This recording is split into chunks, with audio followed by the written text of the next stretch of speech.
ते लक्षात येईल. एक राजा होता. त्याने ठरवलं की खूप मोठं मंदिर बांधायला घ्यायचं, मंदिर संकुल बांधायला घ्यायचं. तर राजा होता, पैशाला काही कमी नव्हती, साधन सामग्रीला तर काहीच कमी नव्हती. त्यामुळे प्रचंड मोठ्या परिसरामध्ये मंदिराच्या सगळ्या कामाला सुरुवात झाली. हजारो शिल्पी ठिकठिकाणून गोळा झाले, तिथे आले. प्रत्येकाला काही ना काहीतरी काम केलं होतं. दगड घडव, कुणी अमुक कर, तासाचं काम कोणाला दिलंय, कुणी एखाद्या भिंतीवरती नक्षी काढतोय, कुणी प्रत्यक्ष एखादी मूर्ती घडवतोय. प्रत्येकाला काही ना काहीतरी काम चालू होत. काही दिवस गेल्यावर राजाच्या मनात आलं, आपण एकदा बघूया काम कसं चाललंय किंवा काय स्वरूपात काम करतायत.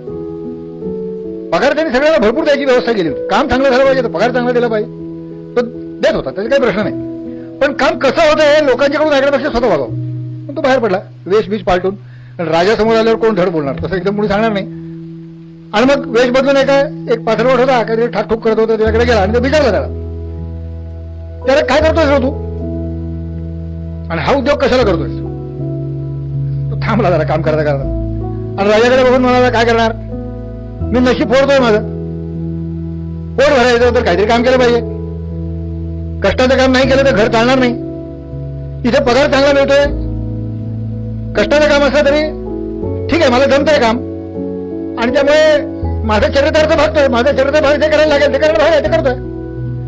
वाक्य काय होतं, नशीब फोडतोय माझं. आणखी थोडं पुढे गेला, दुसऱ्या पाथरवडाला विचारलं तर तेच करतोय, ठाकठूक चाललं होतं ते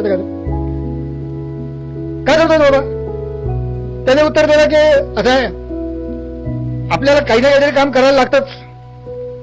माझ्याकडे हे काम करायला मिळालंय मला, पण मी एवढं करतो म्हणलं की जेवढं जे काय मिळालंय काम ते जेवढं चांगलं करता येईल करायचा प्रयत्न करतो. चांगले पैसे मिळतात मला, त्याच्याबद्दल तक्रार काही नाही. मग मिळतात चांगले पैसे तर आपण चांगलं त्याला काहीतरी द्यावं बदल्यामध्ये, म्हणून चांगलं काम माझ्या हातून व्हावं असा प्रयत्न करतोय. आणखी थोडं पुढे गेला, तिसऱ्या पाठवड्याला विचारलं, काय करतो सर बाबा तू. त्या पाठवड्याने सांगितलं, थांबला तो क्षणभर आणि नंतर त्या माणसाकडे बघून म्हणाला, अहो काय सांगू तुम्हाला, माझ्या इतका भाग्यवान माणूस दुसरं कोणी नाही. या दगडामधून मला मूर्ती घडवायचं काम दिलंय एक.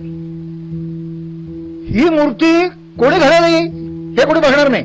तो माणूस काळा होता का गोरा होता, शिकला होता का अशिक्षित होता, याला कोणाला त्याची चौकशी कोणी करणार नाही. त्या मूर्तीच्या दर्शनासाठी हजारो लोक पुढच्या वर्षभर येत राहतील, पुढचे अनेक वर्ष येत राहतील. आणि त्या देवाकडे बघून अरे वा काय सुंदर परमेश्वराचे स्वरूप आहे, मी इथे नमस्कार केला की मला आनंद वाटतो, काहीतरी आतल्या चांगल्या भावना उचंबळून येतात, अशी प्रत्येकाच्या मनात भावना निर्माण होईल. त्यामुळे मला परमेश्वराचं स्वरूप घडवण्याची संधी मिळालेली आहे, याचे माझं दुसरं भाग्य नाही.